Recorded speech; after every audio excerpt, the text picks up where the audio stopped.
Welcome to future with SSC classes. आज के इस वीडियो में हम एसएससी सीजीएल और सीएचएसएल की तैयारी करेंगे और इस चैनल पे एसएससी जीडी की भी क्लासेस चलती है, आप उसका प्लेलिस्ट देख सकते हैं। चलिए देखते हैं आज का क्वेश्चंस। जलियांवाला बाग हत्याकांड के लिए कौन जिम्मेदार था? Who was responsible for the Jallianwala Bagh massacre? A. Satyapal, B. General Dyer, C. General Hunters, D. General Painters. इसका सही जवाब है जनरल डायर। जलियांवाला बाग हत्याकांड के बारे में और कुछ बातें। जलियांवाला बाग हत्याकांड के लिए brigadier general Reginald Edward Dyer जिम्मेदार थे। 13 अप्रैल 1919 को अमृतसर के जलियांवाला बाग में जनरल डायर के नेतृत्व में अंग्रेजी फौज ने गोलियां चलाकर निहत्थे लोगों को मारा था। इस हत्याकांड में सैकड़ों लोग मारे गए और हजारों लोग घायल हुए थे। रॉलेट एक्ट के खिलाफ विरोध प्रदर्शन के दौरान जनरल डायर ने अकारण भीड़ पर गोलियां चलवाई थी। इस हत्याकांड में बूढ़े, महिलाएं, बच्चे और शांतिपूर्ण लोग शामिल थे। चलते हैं अगले क्वेश्चन पे। पद्म भूषण पुरस्कार से सम्मानित उस्ताद साबरी खान एक खिलाड़ी थे। Ustad Sabri Khan, a Padma Bhushan awardee, was a player. A. Sarod, B. Bansuri, C. Santoor, D. सारंगी। इसका सही जवाब है सारंगी। साबरी खान के बारे में और कुछ बातें। साबरी खान एक भारतीय सारंगी वादक थे जिन्होंने इस भारतीय वाद्य को संपूर्ण विश्व में लोकप्रिय बनाया। उनका जन्म 21 मई 1927 में मुरादाबाद उत्तर प्रदेश में हुआ था। चलते हैं अगले क्वेश्चन पे।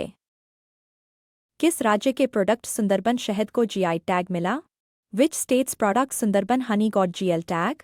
ए. Gujarat, B. Paschim Bengal, C. Maharashtra, D. Uttar Pradesh. इसका सही जवाब है पश्चिम बंगाल। सुंदरबन शहद के बारे में और कुछ बातें। सुंदरबन शहद को पश्चिम बंगाल राज्य से मिला है। सुंदरबन शहद को भौगोलिक संकेत जीआई टैग मिलने की वजह है सुंदरबन शहद के अद्वितीय गुण। इसके भौगोलिक मूल, शहद संग्रहकर्ताओं द्वारा पारंपरिक विधि से शहद इकट्ठा करना, सुंदरबन के विशिष्ट पौधों और फूलों से मिलने वाला शहद। चलते हैं अगले क्वेश्चन पे। कलिंग युद्ध किस वर्ष में हुआ था? In which year did the Kalinga war take place? A. 261 BC, B. 263 BC, C. 232 BC, D. 240 BC। इसका सही जवाब है 261 BC। कलिंग युद्ध मौर्य सम्राट अशोक और कलिंग के राजा के बीच लड़ा गया था और यह युद्ध लगभग 261 ईसा पूर्व में समाप्त हुआ था। इस युद्ध से जुड़ी कुछ और बातें। यह युद्ध आधुनिक उड़ीसा के धौली और गंगा नदी के आसपास लड़ा गया था। इस युद्ध में अशोक की जीत हुई थी। इस युद्ध में लाखों कलिंग सैनिकों की मौत हो गई थी। इस युद्ध के बाद अशोक को बहुत पछतावा हुआ और वह बौद्ध धर्म अपनाने के लिए प्रेरित हुए। इस युद्ध के बाद अशोक ने धर्म को अपनाया और शांति और अहिंसा का संदेश फैलाया।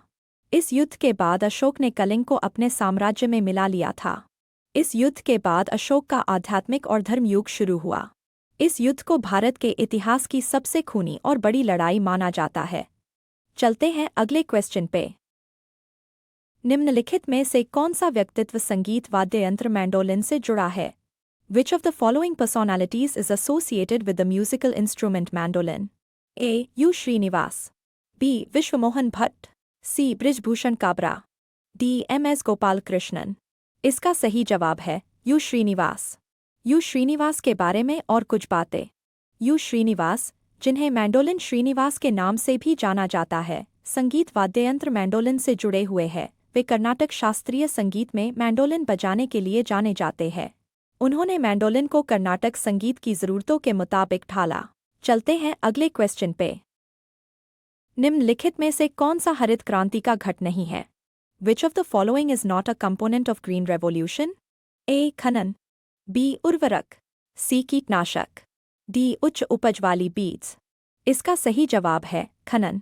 चलते हैं अगले क्वेश्चन पे। दक्षिण भारत की सबसे ऊंची चोटी कौन सी है?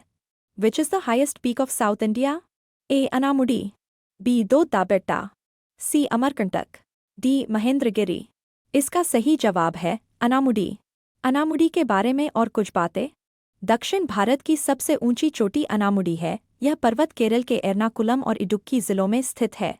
इसकी ऊंचाई 2695 मीटर 8842 फुट है अनामुडी को दक्षिण भारत का एवरेस्ट भी कहा जाता है। अनामुडी को केरल का गौरव माना जाता है। अनामुडी को केरल का गौरव माना जाता है। अनामुडी नाम का मतलब है हाथी का सिर। अनामुडी एराविकुलम राष्ट्रीय उद्यान में स्थित है। अनामुडी 3 पहाड़ियों का केंद्र बिंदु है। अनामुडी से दक्षिण की ओर इलायची, कायमम की पहाड़ियाँ, उत्तर की ओर अन्नामलाई की पहाड़ियाँ और उत्तर पूर्व की ओर पालनी की पहाड़ियाँ हैं। चलते हैं अगले क्वेश्चन पे। आईसीसी महिला T20 क्रिकेट विश्व कप एक आयोजन है। The ICC women's T20 cricket world cup is a event. A वार्षिक, बी त्रैवार्षिक, सी द्विवार्षिक, डी त्रैमासिक। इसका सही जवाब है द्विवार्षिक। आईसीसी महिला T20 क्रिकेट विश्व कप अंतर्राष्ट्रीय क्रिकेट की द्विवार्षिक अंतर्राष्ट्रीय चैंपियनशिप है। चलते हैं अगले क्वेश्चन पे। हरेली त्योहार, हरेली फेस्टिवल निम्नलिखित में से किस राज्य में मनाया जाता है? Hareli festival is celebrated in which of the following states? A Manipur, B Maharashtra, C Chhattisgarh, D Karnataka. इसका सही जवाब है छत्तीसगढ़। हरेली त्योहार के बारे में और कुछ बातें। हरेली छत्तीसगढ़ का पहला त्योहार है। इस त्योहार से ही राज्य में खेती किसानी की शुरुआत होती है। ग्रामीण क्षेत्रों में यह त्योहार परंपरागत रूप से उत्साह के साथ मनाया जाता है। इस दिन किसान खेती किसानी में उपयोग आने वाले कृषि यंत्रों की पूजा करते हैं और घरों में माटी पूजन होता है। चलते हैं अगले क्वेश्चन पे। निम्नलिखित में से कौन सा बृहस्पति का उपग्रह नहीं है? Which of the following is not a satellite of Jupiter? A Triton, B Europa, C Callisto, D Ganymede. इसका सही जवाब है ट्राइटन। बृहस्पति का उपग्रह के बारे में और कुछ बातें। ट्राइटन बृहस्पति का उपग्रह नहीं है, यह नेपच्यून का सबसे बड़ा उपग्रह है। वहीं कैलिस्टो, गैनीमेड और यूरोपा बृहस्पति के चंद्रमा है। बृहस्पति के सबसे बड़े 4 चंद्रमाओं को गैलीलियन चंद्रमा कहा जाता है। इनके नाम है आयो, यूरोपा, गैनीमेड, कैलिस्टो। साल 1610 में गैलीलियो गैलीली ने इन चंद्रमाओं को देखा था। ये हमारे सौरमंडल में सूर्य और 8 ग्रहों के अलावा सबसे बड़ी वस्तुओं में से कुछ है। बुध और शुक्र सौरमंडल के एकमात्र ऐसे ग्रह हैं जिनके पास कोई उपग्रह नहीं है। ऐसा इसलिए है क्योंकि ये सूर्य के बहुत पास है और उनका द्रव्यमान भी कम है। चलते हैं अगले क्वेश्चन पे। झोरा लोक नृत्य किस राज्य का है? Jhora folk dance belongs to which state? A Assam, B Karnataka, C Rajasthan, D Uttarakhand. इसका सही जवाब है उत्तराखंड। झोरा लोक नृत्य के बारे में और कुछ बातें। झोरा उत्तराखंड का प्रसिद्ध लोक नृत्य है। इसकी उत्पत्ति कुमाऊं क्षेत्र में हुई थी। यह नृत्य सभी जातियों के लोगों को एक साथ जोड़ता है। झोरा नृत्य को करने के लिए हुरका नाम के पारंपरिक ढोल का इस्तेमाल किया जाता है। चलते हैं अगले क्वेश्चन पे। ममता बनर्जी निम्नलिखित में से किस पार्टी से संबंधित हैं? Mamata Banerjee belongs to which of the following parties? A Bharatiya Janata party, B Bahujan Samaj party, C Akhil Bharatiya Trinamool Congress, D भारतीय कम्युनिस्ट पार्टी मार्क्सवादी। इसका सही जवाब है अखिल भारतीय तृणमूल कांग्रेस। ममता बनर्जी भारतीय राज्य पश्चिम बंगाल की वर्तमान मुख्यमंत्री एवं राजनैतिक दल तृणमूल कांग्रेस की प्रमुख है। चलते हैं अगले क्वेश्चन पे। विटामिन ई का रासायनिक नाम है। The chemical name of vitamin E is A tocopherol, B pyridoxine, C cobalamin, D ascorbic अम्ल। इसका सही जवाब है टोकोफेरॉल। टोकोफेरॉल के बारे में और कुछ बातें। विटामिन ई का रासायनिक नाम टोकोफेरॉल है। इसका रासायनिक सूत्र C29H50O2 है। यह वसा में घुलनशील यौगिक है। विटामिन ई की कमी से प्रजनन क्षमता कम हो सकती है। चलते हैं अगले क्वेश्चन पे। निम्नलिखित में से कौन सी फसल खरीफ फसल ऋतु से संबंधित है? Which of the following crop belongs to kharif crop season? A गेहूं, बी चना, सी कपास, डी सरसों। इसका सही जवाब है कपास। खरीफ फसल के बारे में और कुछ बातें। धान, मक्का, बाजरा, ज्वार, सोयाबीन, मूंगफली और कपास जैसी फसलें खरीफ की फसलें हैं। खरीफ की फसलों की बुआई मानसून के मौसम में यानी जून से जुलाई के बीच की जाती है और सितंबर से अक्टूबर के बीच कटाई होती है। ज़्यादा बारिश वाली परिस्थितियों में खरीफ की फसलें अच्छा उत्पादन देती है। चलते हैं अगले क्वेश्चन पे। मेघालय की किन पहाड़ियों में सबसे अधिक वर्षा होती है? Which hills of Meghalaya receive the most rainfall? A. खासी पहाड़ियाँ, B. Aravalli, C. Nilgiri, D. Shivalik. इसका सही जवाब है खासी पहाड़ियों। मेघालय की खासी पहाड़ियों के बारे में और कुछ बातें। मेघालय की खासी पहाड़ियों में सबसे ज़्यादा बारिश होती है। मेघालय में सबसे ज़्यादा बारिश पाने वाली पहाड़ियाँ खासी पहाड़ियाँ हैं। मेघालय को बादलों का घर कहा जाता है। खासी पहाड़ियों में साल भर भारी बारिश होती है। मेघालय के पूर्वी खासी पहाड़ियों में स्थित मासिनराम में दुनिया में सबसे ज़्यादा बारिश होती है। मासिनराम में औसतन सालाना 11,872 मिलीमीटर बारिश होती है। Guinness book of world records के मुताबिक साल 1985 में मासिनराम में 26,000 मिलीमीटर बारिश हुई थी। मासिनराम में ज़्यादा बारिश होने की वजह इसकी भौगोलिक स्थिति है। दक्षिण पश्चिम मानसून के दौरान बरसाती बादल खासी पहाड़ियों को रोक देते हैं, जिससे यहाँ भारी बारिश होती है। मासिनराम को बादलों की भूमि भी कहा जाता है। चलते हैं अगले क्वेश्चन पे। वैदिक काल में राजा के लिए धार्मिक अनुष्ठान किसने किए? Who performed religious rituals for the king in the Vedic period? A. सेनानी, B. पुरोहित, C. ग्रामणी, D. व्रजपति। इसका सही जवाब है पुरोहित। वैदिक काल में राजा के लिए धार्मिक अनुष्ठान पुरोहित करते थे। वैदिक काल में राजाओं के सिंहावलोकन, राजसूय और अश्वमेध जैसे विशेष समारोहों के लिए भी विशेष प्रथाएं थीं। चलते हैं अगले क्वेश्चन पे। तैमूर लंग ने किसके शासनकाल में भारत पर आक्रमण किया? During whose reign did Timur Lung invade India? A. Behlol Lodi, B. Firoz Tughlaq, C. Alauddin Khilji, D. Nasiruddin Mahmud। इसका सही जवाब है नासिरुद्दीन महमूद। तैमूर लंग ने तुगलक वंश के अंतिम शासक नासिरुद्दीन महमूद शाह तुगलक के शासनकाल में 1398 ईस्वी में भारत पर आक्रमण किया था। तैमूर लंग के बारे में कुछ और बातें। तैमूर लंग एक तुर्की सरदार था। एक पैर से लंगड़ा होने के कारण उसका नाम तैमूर लंग पड़ गया था।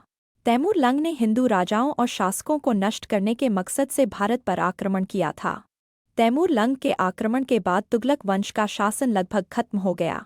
तैमूर लंग के आक्रमण के बाद सैयद राजवंश ने भारत पर शासन किया। चलते हैं अगले क्वेश्चन पे। निम्नलिखित में से किस मुगल सम्राट ने आलमगीर विश्व विजेता की उपाधि धारण की थी? Which of the following Mughal emperors assumed the title of Alamgir, the conqueror of the world? A. Babar, B. Akbar, C. Aurangzeb, D. Shahjahan. इसका सही जवाब है औरंगज़ेब।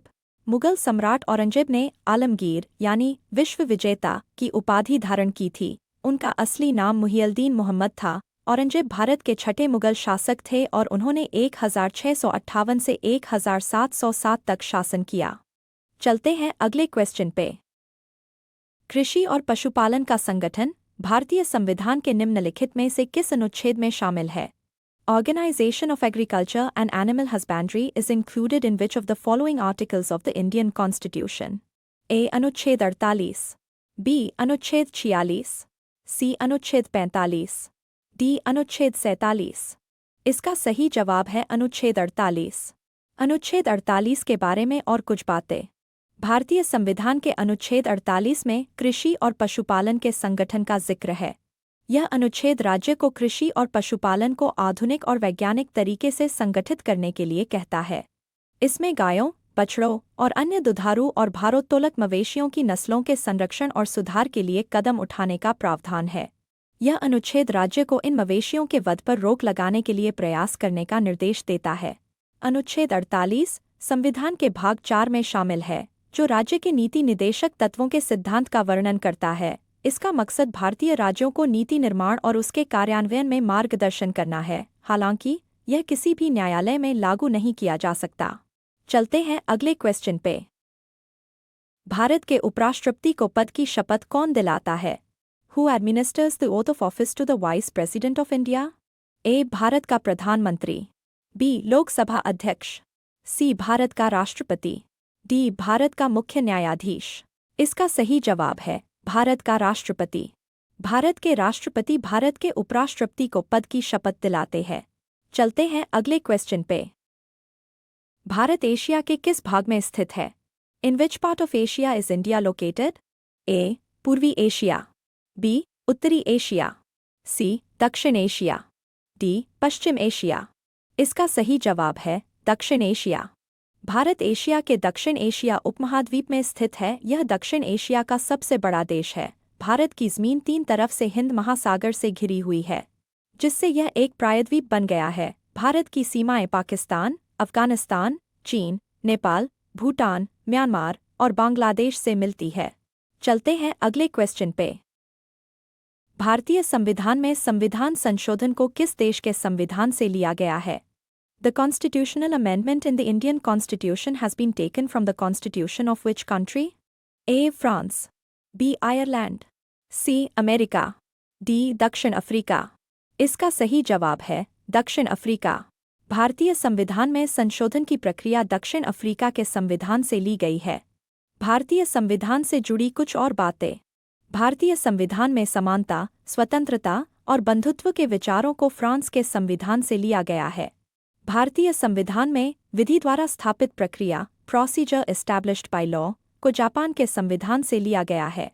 भारतीय संविधान की उद्देशिका ऑस्ट्रेलियाई संविधान से प्रभावित मानी जाती है। राष्ट्रपति द्वारा राज्यसभा में 12 सदस्यों का मनोनयन जैसे प्रावधान आयरलैंड के संविधान से लिए गए हैं।